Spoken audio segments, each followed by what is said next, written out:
உங்களுக்கும் பிதாவுக்கும் உறவு இருக்கணும்.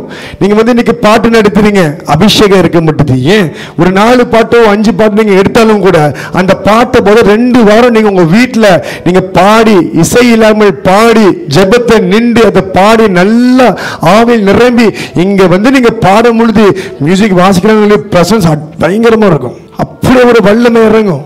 Because the song has already ministered to you before you use it to minister to people. அந்த பாடல் போது உங்கள்ட்ட ஊழியம் செய்திருச்சு, உங்களுக்கு பேசிருச்சு. ஒவ்வொரு வரிகளும் அப்படியே ஆவியில உள்ளிருந்து கிரியை ஆரம்பிப்பார். நீங்க உங்க வாயை திறந்து பாடும் பொழுது பரிசுத்தரை கிரியை ஆரம்பிச்சிருவோம். இதான் worship ஓட சீக்ரெட். எப்படி பாட்டு எடுக்கணும்? நீங்க இந்த 1 மாசம் உங்க worship வர்றதுக்கு முன்ன நீங்க சில காரியத்தை கடந்து போவீங்க.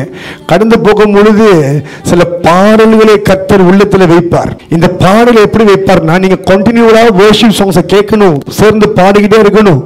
அப்படி பாடும்போது அந்த பாடல்கள் மூலமா உங்களுக்கு வைப்பாங்க பாட்டை. நீங்க நிறைய பேருக்கு நானும் பாட்டு நடத்தணும்.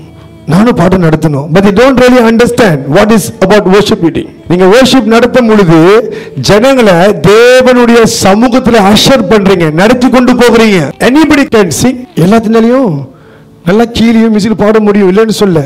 ஆனா ஒரு worship leader அப்படின்னு சொல்லும் பொழுது the one who lead the people into God's presence, அதான் worship leader.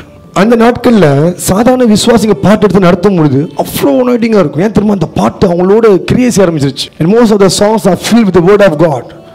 வார்த்தை எழுப்பப்பட்டிருக்கும். அப்ப அந்த 2 வாரத்தில் அவங்க நல்லா அந்த ஆவியில் நிரம்பி அது அவங்க இறுதியை உடைக்கப்பட்டிருக்கும், காயப்பட்டிருப்பாங்க.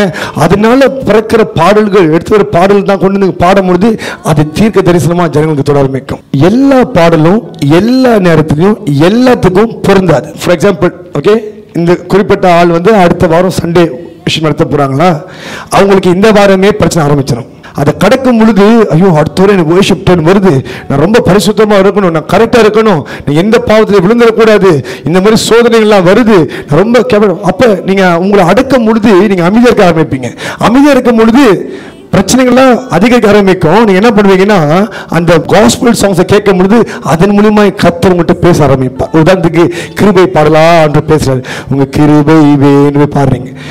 இது அந்த கிருபை சொல்லி நீங்க பாடி பாடி ஆண்டரே கிருபை தாங்க, ஆண்டரே இதை நான் தாங்கணும், இது மேற்கொண்டு வரணும், இந்த பாட்டெல்லாம் எடுத்து போயிட்டு உங்க worshipல பாடும்போது அப்பதான் இந்த ஜனங்க ஆரம்பிப்பாங்க பிரச்சனையை கோத்ரூ பண்றதுக்கு.